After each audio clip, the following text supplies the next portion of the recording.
आखिर वक्फ संशोधन बिल पर क्या बोले CJI Sanjeev Khanna. Supreme court पहुंचकर अब वक्फ संशोधन बिल क्या गिर जाएगा?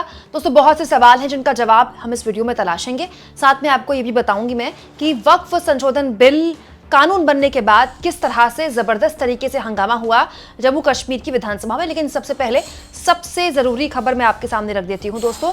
लाइव लॉ की खबर के मुताबिक आज वक्फ संशोधन बिल को लेकर तमाम याचिकाओं पर तत्काल सुनवाई की मांग हुई सुप्रीम कोर्ट में। दोस्तों, आप जानते हैं सुप्रीम कोर्ट में अलग अलग पक्षों द्वारा वक्फ संशोधन कानून पर याचिकाएं दाखिल की गई हैं।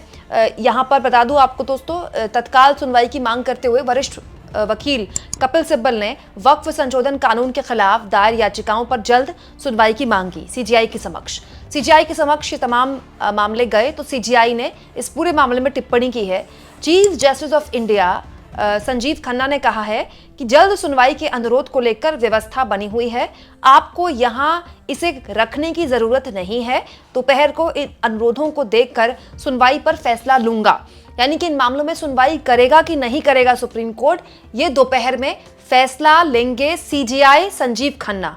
महत्वपूर्ण यह है कि संजीव खन्ना की अदालत में ये सारी याचिकाएं दाखिल की जाएंगी। मैं आपको बता दूं दोस्तों, 1 दर्जन के आसपास करीब 6 याचिकाएं ऐसी हैं जो अलग अलग पक्षों द्वारा इस वक्फ संशोधन कानून के खिलाफ सुप्रीम कोर्ट में दायर की गई हैं।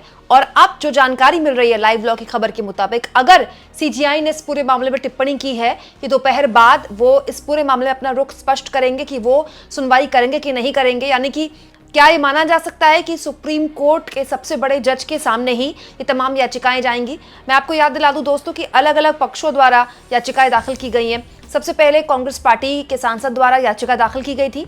इसके बाद AIMIM के असदुद्दीन ओवैसी ने भी याचिका दाखिल की थी इस कानून के खिलाफ। इसके अलावा दोस्तों, आम आदमी पार्टी के अमानतुल्लाह खान ने भी याचिका दाखिल की थी। इसके अलावा सिविल राइट्स संगठन association for protection of civil rights और जमीयत उलेमाए हिंद भी याचिकाएं लगा चुका है सुप्रीम कोर्ट में इस कानून के खिलाफ। All India Muslim personal law board ने तो 11 अप्रैल से पूरे देश में विरोध प्रदर्शन का भी ऐलान कर दिया है।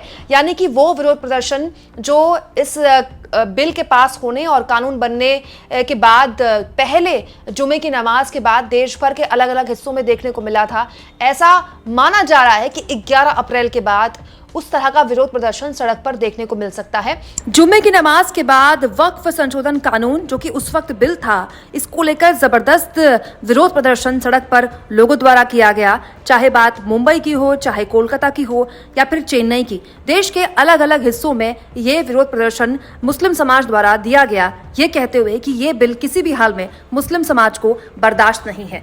यानी कि आप कह सकते हैं कि 11 अप्रैल को कुछ इस तरह का विरोध प्रदर्शन और बड़े पैमाने पर देश की सड़कों पर देखा जा सकता है। हालांकि उस वक्त ये विरोध प्रदर्शन शांतिपूर्ण था और हम उम्मीद करते हैं कि आने वाले वक्त में भी इस तरह के विरोध शांतिपूर्ण तरीके से ही किए जाएंगे। 11 अप्रैल बाकायदा तारीख मुकर्रर की गई है, यानी आप कह सकते हैं करीब 4 दिन बाद, क्योंकि इस पूरे बिल को लेकर शुरुआत से ही जो मुस्लिम पर्सनल लॉ बोर्ड है इसके खिलाफ है। मुस्लिम पर्सनल लॉ बोर्ड ने इसको लेकर बाकायदा जब संसद में बहस हो रही थी तो जंतर मंतर में बैठकर इसको लेकर प्रदर्शन किया और उस प्रदर्शन में तमाम जितने भी इंडिया गठबंधन के दल थे सब वहां पर शामिल हुए और उन्होंने कहा कि हम आपको सपोर्ट देते हैं। लेकिन उसके बावजूद भी लोकसभा और उसके बाद राज्यसभा में न केवल बिल पास करवा लिया सरकार ने, बल्कि राष्ट्रपति के हस्ताक्षर के बाद बिल कानून भी बन गया। इसीलिए अब सुप्रीम कोर्ट का दरवाजा एकमात्र विकल्प बचा है। तमाम जितने पक्ष हैं वो सुप्रीम कोर्ट जा चुके हैं और सुप्रीम कोर्ट में दोपहर के बाद सीजेआई इस मामले में सुनवाई करेंगे और ये बताएंगे कि याचिकाओं पर सुनवाई होगी कि नहीं होगी। ये तो हो गई पहली बात। दूसरी इंपॉर्टेंट बात मैं आपको बता दूं दोस्तों, आज जम्मू कश्मीर विधानसभा में जबरदस्त हंगामा हुआ है इसी मामले को लेकर।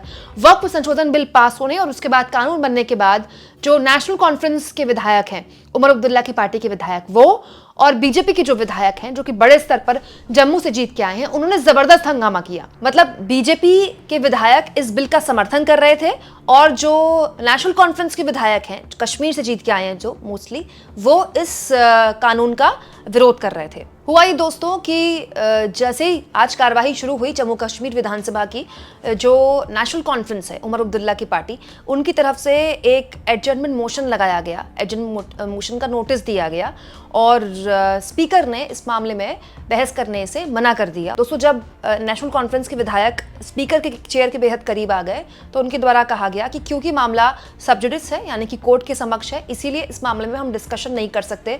और इसके बाद बीजेपी और नेशनल कॉन्फ्रेंस के विधायकों के बीच यहाँ पर आप कह सकते हैं काफ़ी बहस हुई। और इस पूरे मामले में दोस्तों बीजेपी का ये कहना है कि जब अभी तक कानून नहीं बना है तो इसमें इतना हंगामा करने की क्या ज़रूरत है। हालांकि कानून बन चुका है दोस्तों, राष्ट्रपति के हस्ताक्षर के बाद कानून बन चुका है ये बिल। नेशनल कॉन्फ्रेंस के एमएलए तनवीर सादिक ने कहा कि उनकी पार्टी इस वक्फ एक्ट का विरोध करती है। दोस्तों, नेशनल कॉन्फ्रेंस की पूरी राजनीति इस कानून के विरोध में है। तो आप कह सकते हैं कि अपने लोगों को मैसेजिंग देने के लिए, पॉलिटिकल मैसेज देने के लिए नेशनल कॉन्फ्रेंस के विधायक एक तरह का विरोध कर रहे हैं विधानसभा के अंदर। यहाँ पर इस बात पर भी गौर किया जाए दोस्तों कि इस पूरे मुद्दे पर एनडीए और इंडिया के अंदर एक बिल्कुल अलग तरह का रुख देखने को मिल रहा है। जहाँ इंडिया गठबंधन के कई दल कोर्ट पहुंच गए हैं, जैसे आम आदमी पार्टी, जैसे कांग्रेस, वहीं दूसरी ओर एनडीए के अंदर तो जबरदस्त मार मची हुई है। कम से कम इस एक बिल की वजह से इंडिया गठबंधन इंटैक्ट हो गया। लोकसभा राज्यसभा में भले ही इंडिया गठबंधन बिल को पास कराने में नहीं रोक पाया हो क्योंकि उनके पास संख्या बल नहीं था, लेकिन आधी रात को बहस में इंडिया गठबंधन के बड़े नेताओं की मौजूदगी ने यह साफ कर दिया कि किसी भी हाल में इस तरह के बिल को लेकर जो पूरा का पूरा गठबंधन है वो इंटैक्ट है, वो एक है, भले ही अलग अलग मुद्दों पर सबकी राय अलग होती हो। वहीं दूसरी ओर एनडीए में तो गजब के इस्तीफों का मतलब दौर शुरू हो गया है। हालत ये हो गई दोस्तों कि ओम प्रकाश राजभर, जो कि उत्तर प्रदेश की राजनीति का भले ही छोटा दल उनका है, लेकिन यूपी की राजनीति में बहुत निर्णायक रहता है उनका दल, उनकी पार्टी में तक इस्तीफों का दौर शुरू हो गया है। चिराग पासवान मीडिया के आगे बात करते हैं और कहते हैं कि इस बिल के पास होने के बाद जो लोग नाराज हैं उनसे उनकी नाराजगी सराखों पर है, लेकिन क्योंकि उनके पिता ने और उन्होंने हमेशा सामाजिक न्याय की राजनीति की है तो वो आगे भी करते रहेंगे। लेकिन बोलते वक्त उनके पास शब्द नहीं थे दोस्तों, क्योंकि चिराग पासवान की खुद की पार्टी में भी इस्तीफों की झड़ी लग गई है। इसके अलावा जयंत चौधरी की पार्टी में इस्तीफों की झड़ी लग गई है, जेडीयू की पार्टी में इस्तीफों की झड़ी लग गई है। इस्तीफे भले ही टीडीपी में अभी ना आ रहे हों, क्योंकि जाहिर तौर पर इस्तीफे देने वाले भी जानते हैं कि अभी चंद्रबाबू नायडू के पास अगले 4 साल सत्ता रहने वाली है। हर नेता सत्ता के करीब रहना चाहता है, लेकिन जैसे जैसे चुनाव करीब आएंगे टीडीपी के लिए भी जाहिर तौर पर जो मुस्लिम नेता हैं उनके पास अपना चेहरा बचाने के लिए ही विकल्प होगा कि उस पार्टी में भी जबरदस्त तरीके से नाराजगी देखने को मिल सकती है, जिसमें अभी नाराजगी कैसे भी करके छुपाई जा रही है। यहां मैं आपको बता दूं दोस्तों कि बिहार के चुनाव में वक्फ संशोधन बिल को लेकर तेजस्वी यादव ने एक तरह से मुद्दा बनाते हुए इसे कह दिया है कि हम उस बिल को आने दीजिए, हम तो उसको कचरे के डिब्बे में डाल देंगे। तो ये अपने आप में एक बहुत ही स्ट्रांग मैसेज था। कांग्रेस पार्टी की तरफ से लगातार संसद में इसका विरोध किया ही गया है। आप कह सकते हैं कि अगर बिहार के चुनाव में ये मुद्दा बनता है तो इंडिया गठबंधन इस पूरे मुद्दे को लेकर न केवल साफ तौर पर इसके खिलाफ है, बल्कि एनडीए में एक बड़ा अजीब तरह का कंफ्यूजन है। जेडीयू डैमेज कंट्रोल में जुटी हुई है, वहीं बीजेपी इस तरह का बिल पास होने के बाद मतलब उसको कोई परहेज नहीं है, वो उसका पॉलिटिकल माइलेज लेना चाहती है। दोस्तों, आप इस मुद्दे पर क्या सोचते हैं कमेंट बॉक्स में जरूर लिखें और जितना हो सके चैनल को शेयर करें, सब्सक्राइब करें और थैंक्स और ज्वाइन के ऑप्शन से अगर आप चाहें तो कुछ आर्थिक मदद भी चैनल की जरूर करें।